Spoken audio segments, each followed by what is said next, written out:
যিশুকে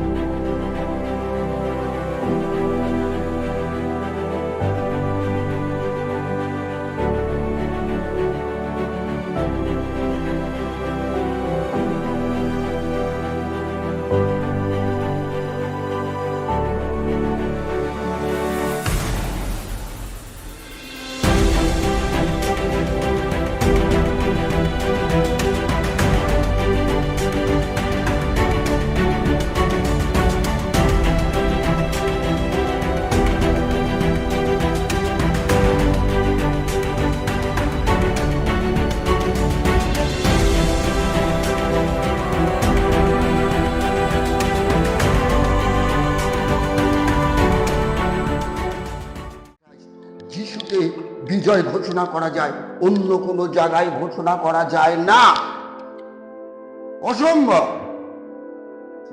আমাদের সামান্য জ্বর হলেও আমার মা বলতো কোন ডাক্তারটা ভালো, আর আজ ক্যান্সারের পেশেন্ট বলে আমার ডাক্তার খ্রিস্ট যিশু। হালেলুয়া। আমরা কোনো ডাক্তার দেখাই না, কোনো ওষুধ খাই না, কারণ আমাদের ডাক্তার, আমাদের ওষুধ সবকিছুই একজন আছে। হালেলুয়া।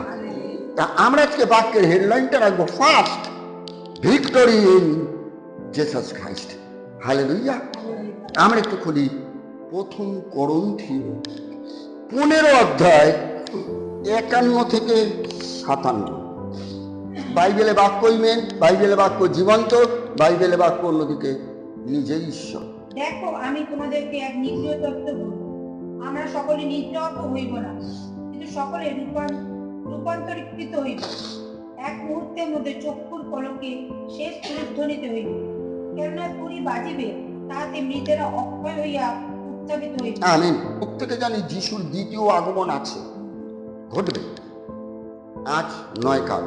কিন্তু যারা জীবিত থাকবে তারাও কিন্তু নিদ্রাগত হবে না, তারা মারা যাবে না, তারা কিন্তু মারা যাবে না যারা জীবিত থাকবে। হয়তো কেউ হয়তো ভাবে যিশু ঢুকলেই যারা জীবিত যে মানুষগুলো আছে তারা হয়তো মারা যাবে, ভুল। তারা নিদ্রাগত হবে না, বাট তারা রূপান্তরিত হবে। হালেলুয়া। অর্থাৎ খ্রিস্ট যিশুকে তারা পরিধান করবে, তাই না? তারপরে পড়ো, এবং আমরা রূপান্তরিত হইব, কারণ এই অননীয় অক্ষয়তা পরিধান করিতে হইবে, এবং এই মুহূর্তকে অমরতা পরিধান করতে হইবে। আর এই অননীয় যখন অক্ষয়তা পরিহিত হইবে এবং এই মুহূর্ত যখন অমরতা পরিহিত হইবে, তখন এই যে কথা লিখিত আছে তা সফল হইবে। মৃত্যুর জয় অমৃত হইবে। মৃত্যু তোমার জয় কোথায়? মৃত্যু তোমার ভুল কোথায়? মৃত্যুর ভুল পাপ ও পাপের ভয় ব্যবস্থা। কিন্তু ঈশ্বরের ধন্যবাদ ও তিনি আমাদের প্রভু যীশু খ্রিস্ট দ্বারা আমাদেরকে জয় প্রদান করেন। আমিন।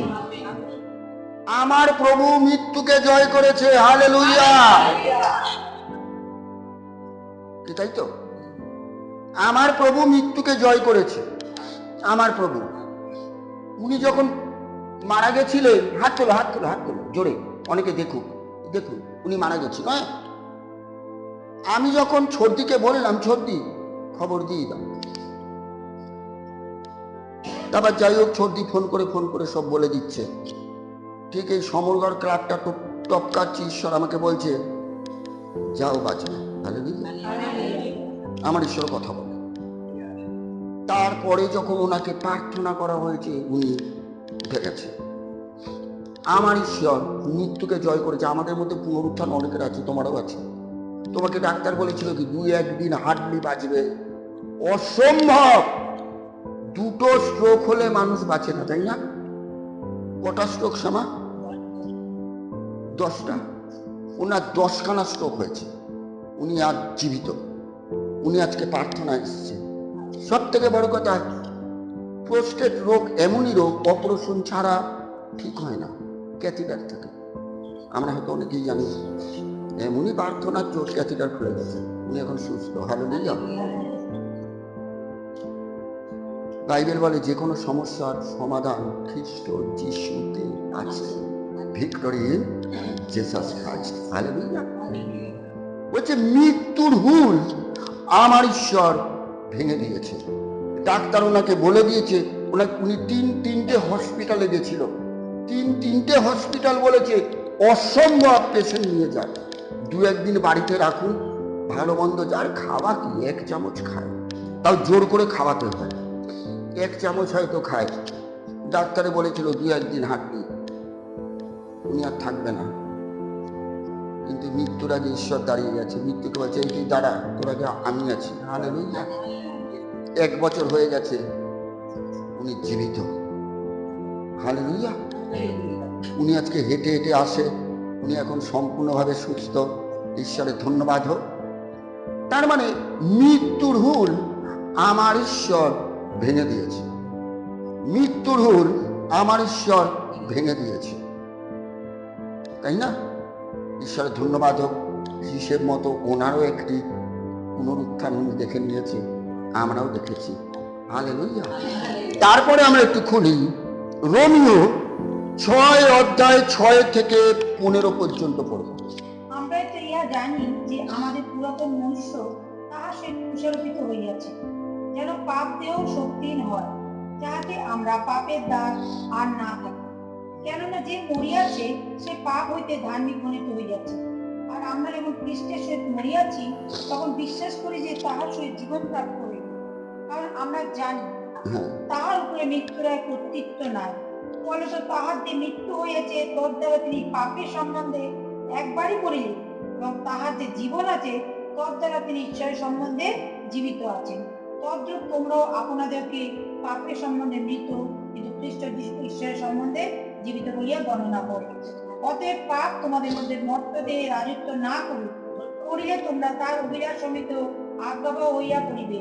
আর আপন আপন অঙ্গ প্রত্যঙ্গ অধার্মিকতার অস্ত্ররূপে পাপের কাছে সমর্পণ করিও না, কিন্তু আপনাদেরকে মৃতগণের মধ্যে হইতে জীবিত জানিয়া ঈশ্বরের কাছে সমর্পণ করো, এবং আপন আপন অঙ্গ প্রত্যঙ্গ ধার্মিকতার অস্ত্ররূপে ঈশ্বরের কাছে সমর্পণ করো।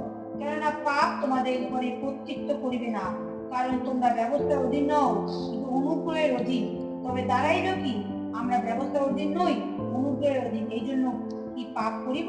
তা দূরে থাকো। তোমরা কি জানো না যে আজ্ঞা পালনার্থে তার নিকটে দাস রূপে আপনাদেরকে সমর্পণ করো? আমরা না প্রত্যেকে পাপী, বাট খ্রিস্ট যিশুতে আমরা যখন এসেছি, আমাদের পাপ সকল খ্রিস্ট যিশু তার ক্রুশে বিদ্ধ করেছে। কেননা আদম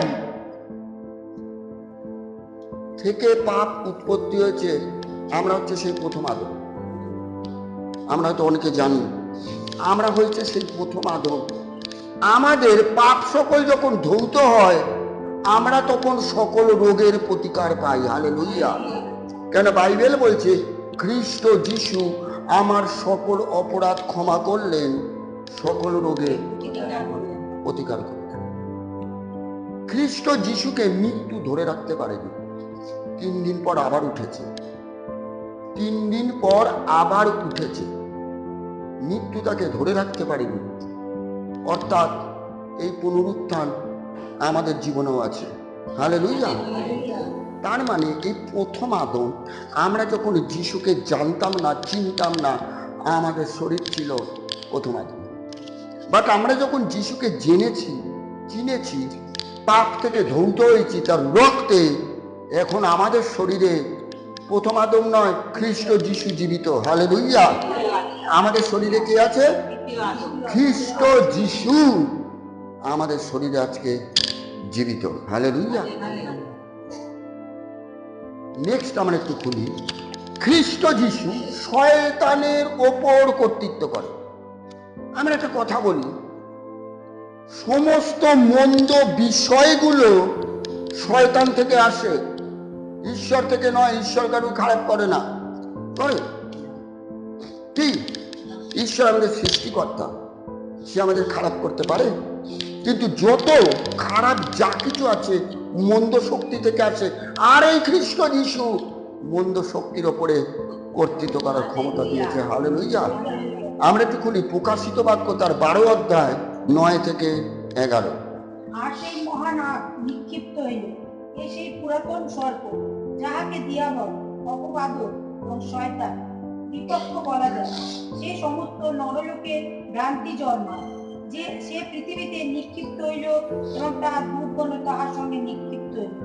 তখন আমি স্বর্গে এই উচ্চ রথ নিলাম, এখন পরিত্রাণের পরাক্রম ও রাজত্ব আমাদের ঈশ্বরের এবং কর্তৃত্বতা খ্রিস্টের অধিকার হইল।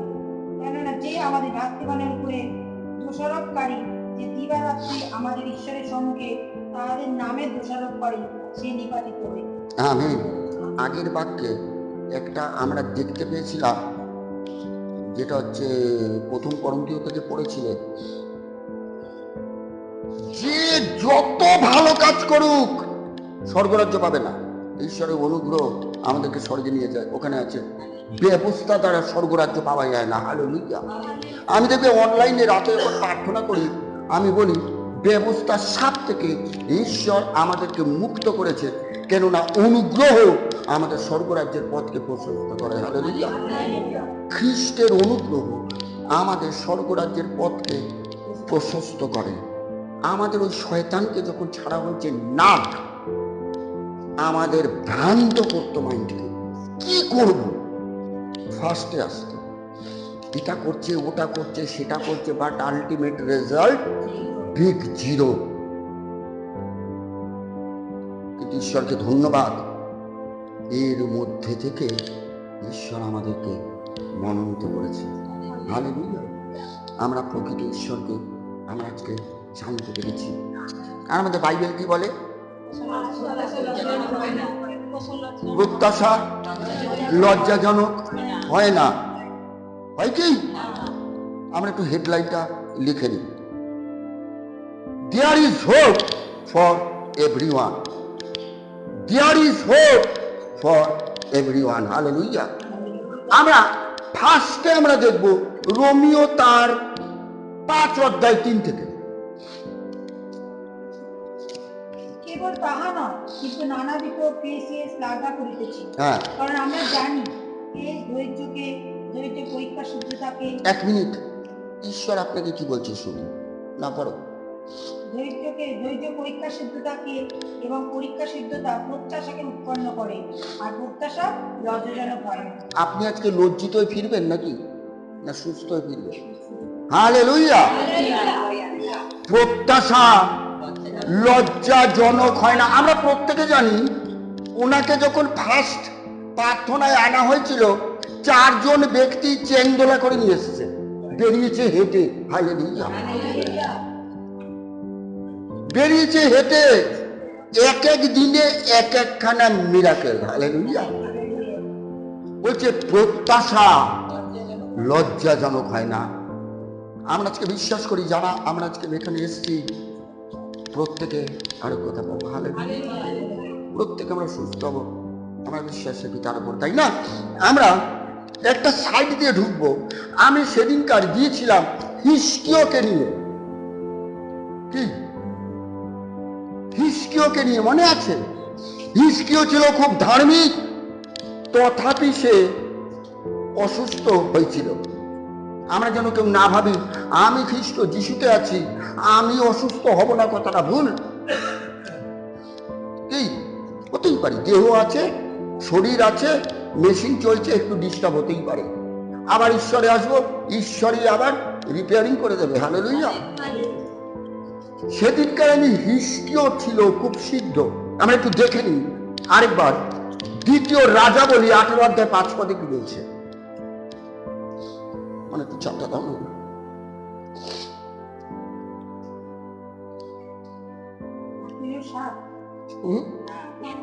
আচ্ছা,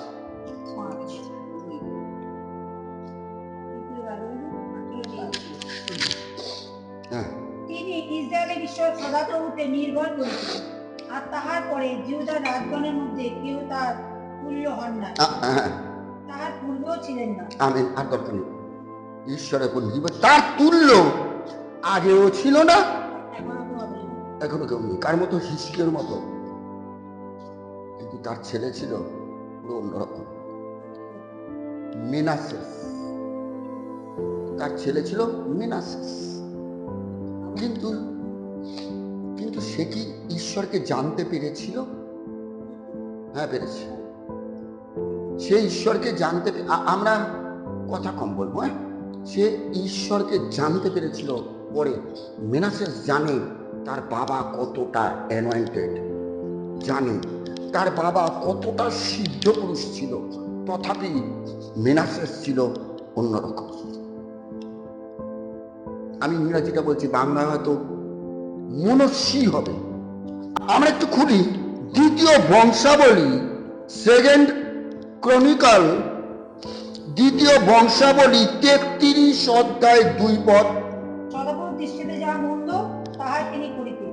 সদাপ্রভু ইসরায়েলের সন্তানগণের সম্মুখে যে জাতিদিগকে অধিকার জন্য করিয়াছিলেন, তিনি তাহাদের ঘৃণিত ক্রিয়া অনুসারে কার্য করিতেন। বস্তুত তার পিতা হিজকিয়্যাহ যে সকল উচ্চস্থলী ভাঙিয়া ফেলিয়াছিলেন, তিনি সেগুলো পুনর্বার নির্মাণ করিলেন। আমি উচ্চস্থলী মানে কি? সেখানকার সব দেবদেবীর বেদি মূর্তিগুলো সব ভেঙে দিয়েছিল হিজকিয়্যাহ। এবার ছেলে কি করেছে? আবার সেগুলো তৈরি করেছে, আবার মন্দ কাজে ঢুকেছে, তাই না ছেলে? এবার এরকম আমাদের মধ্যেও অনেকে আছে, অনেকে আছে।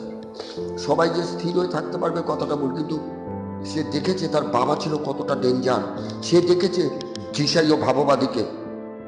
এদের সঙ্গে পরিচয় থাকা সত্ত্বেও দৌড়াচ্ছে অন্যের পেছনে। ব্যাপারটা পড়ো 3 পদে কি বলছে? বাল দেবগণের নিমিত্তে যজ্ঞবেদী প্রস্তুত করিলেন এবং আশেরা মূর্তি নির্মাণ করিলেন, আর আকাশের সমস্ত বাহিনীর কাছে পরিপাক ও তাদের সেবা করিলেন। আর সদাপ্রভু যে গৃহের উদ্দেশ্যে বলিয়াছিলেন, জেরুজালেমে আমার নাম চিরকাল থাকবে, সদাপ্রভু সেই গৃহে তিনি কতগুলো যজ্ঞবেদী নির্মাণ করিলেন। আর তিনি সদাপ্রভু গৃহে 2 প্রাঙ্গণে আকাশে সমস্ত বাহিনীর জন্য যজ্ঞবেদী নির্মাণ করিলেন। আর তিনি আপন সন্তানদেরকে সন্তানের উপত্যকার অগ্নি, সে যাই হোক, সে বালদেবের এই সেই মানে যাবতীয় মন্দ কাজগুলো সে শুরু করেছে। ওপরে ঈশ্বর চুপ করে দেখছে। ঈশ্বর জানে কতটা বাড়তে পারি দেখি, কতটা বাড়তে পারে দেখি, তাই না? কেননা বাড়ার একটা শেষ আছে। আমরা একটু এই 33-এ 11 পদটা পড়ি। এই জন্য সদাপ্রভু তাহার বিরুদ্ধে অসুর রাজ্যে সেনাপতি দিগকে আনিলেন, আর তাহারা মনুষ্যকে হাত করি দিয়া তাহার শৃঙ্খলে বদ্ধ করিয়া বাঁধিয়া লইয়া গেল। তারপরটা পড়ো। তখন সংকটাপন্ন হইয়া তিনি আপন ঈশ্বর সদাপ্রভুর কাছে বিনতি করিলেন। আমিন। দেখো, কিছু ব্যক্তি আছে ধাক্কা না মারলে শুধরাবো, ধাক্কা আমাকে মারো তবে শুধরাবো। কি দেখবে বাচ্চা কাচ্চা, কোনো বাচ্চা কাচ্চা খুব বদমাশি করছে, বাবা মা ধুম ধাক্কা দিল, থেমে গেল, আছে তো নাকি? এমনকি একে পড়শি দেওয়া হয়েছিল নাকে, আমরা যদি পড়ি দেখবো দেওয়া হয়েছে, অসুর রাজ করেছে, বাইবেল আছে। তারপরে কি করলো? 13 অধ্যায় 13 পদে সে দেখেছে হিজকিয়্যাহকে বাবার কথা স্মরণ করেছে, তারপরে ঈশ্বরের কাছে এসেছে। ঈশ্বর তাকে শুধু ক্ষমা নয়, তাকে আরোগ্যতা দিয়েছে, ক্ষমা তো করেছে, তাকে উচ্ছেদ স্থাপন করেছে। হালেলুয়া। তার মানে সব থেকে বড় 13 পদে দেখবে প্রার্থনাটা আছে। তার মানে আমরা যা কিছু করি, আমরা যে কমপ্লিট ঠিক কথাটা ভুল, কেউ যদি বলে আমি 100% ঠিক, আমি বলবো সে 200% মিথ্যাবাদী। কি সে 200% মিথ্যাবাদী? চেষ্টা করছি, পরিবর্তন হওয়ার চেষ্টা করছি, বাট 100% ক্ষমা চাইলে আমার ঈশ্বর ক্ষমা করে, হালেলুয়া, এবং তাকে উচ্ছে স্থাপন করে। আমি আর প্রার্থনাটা করতে বলছি না, প্রার্থনাটা মারাত্মক করেছিল, ঈশ্বর সেই প্রার্থনার উত্তর দিয়েছিল। সেকেন্ড, আমরা যদি দেখি আরেকটা সাইড, দ্বিতীয় রাজাবলী 2 অধ্যায় 1 থেকে 14, আমি একটু বলে দিই তবে একটু সুবিধা হবে। 2 জন ওখানে অ্যানয়েন্টেড ব্যক্তি, একজন ছিল এলিয়। আমরা আজকে এই নিয়ে প্রার্থনা করবো, মাইন্ড দ্যাট। আমি আজকে বাক্যটা ফেলছি ওর জন্য। আমরা হয়তো অনেক মানুষ আছি আরোগ্যতার জন্য এসছি, অনেক মানুষ আছি প্রভু একটা বাড়ি দাও, অনেক মানুষ আছি প্রভু একটা গাড়ি দাও। 2 ভাববাদী ছিল এখানে আছে, একটা এলিয় আর একটা ইলিশাই। ইলিশাইও এলিয়কে বলছে, 8টা হালেলুয়া। আমরা কে চাই তো নাকি? হ্যাঁ, কি বাইবেল বলে পবিত্র আত্মা তোমাদেরকে শক্তিযুক্ত করবে। ইলিশা চেয়েছে, আমি একটু পড়ি জাস্ট। পরে যখন সদাপ্রভু এলিয়কে ঘূর্ণিবায়ুতে স্বর্গে তুলিয়া লইতে উদ্যত হইলেন, তখন এলিয় ইলিশায় গিলগল হইতে যাত্রা করিলেন। আর এলিয় ইলিশাকে কইলেন, বিনয় করি তুমি এই স্থানে থাকো, কেননা সদাপ্রভু আমাকে মৈত্রীর পর্যন্ত পাঠাইয়াছে। ইলিশাও কইলেন, জীবন্ত সদাপ্রভু দিব্য এবং আপনার জীবিত প্রাণের দিব্য, আমি আপনাকে ছাড়িব না। পরে তারা মৈত্রীনে নামিয়া গেল। এক মিনিট, ইলিশাও বলছে আমি আপনাকে ছাড়ছি না। কেন? ইলিশাও জানে এলিও কি জিনিস। এই এলিও 450 ভাববাদীর কাছে ওপর থেকে আগুন নামিয়ে নিয়ে এসেছিল। এই এলিও, ইলিশাও এগুলো জানে। ইলিশাও বলছে আমি আপনাকে ছাড়ছি, আপনি যেখানে আমি সেখানে। এলিও বলছে কি চাও? বলে প্রভু আত্মাকে চাই, কিচ্ছু চাই না। এলিও হয়তো ভেবেছিল অনেক কিছু চাইবে। আমরা হয়তো মানুষ এখানে অনেক আছে, বলবে টাকা দাও, পয়সা দাও, বাড়ি দাও, গাড়ি দাও, কি বলবে কিনা, মাংস দাও, বিরিয়ানি দাও। ইলিশা বলছে আত্মাকে দাও। হালেলুয়া। এলিওর ক্ষমতা ছিল আত্মাকে দেবার। তবে একটা পড়ো। তখন বৈষ্ণবের শিষ্য ভাবাদিগণ বাইরে ইলিশার কাছে আসিয়া তাকে কইল, অদ্য সদাপ্রভু আপনার শিষ্য হইতে আপনার পরিচয় লইল, ইহা কি আপনি জানেন? তিনি কইলেন, হ্যাঁ, আমি তাহা জানি, তোমরা নীরব হও। পরে এলিও তাকে কইলেন, হে ইলিশাও, বিনয় করি তুমি এই স্থানে থাকো, কেননা সদাপ্রভু আমাকে জীবিতে পাঠাইলেন। তিনি কইলেন, জীবন্ত সদাপ্রভু দিব্য এবং আপনার জীবিত প্রাণের দিব্য, আমি আপনাকে ছাড়িব না। পরে তারা জিহুতে আসিলেন।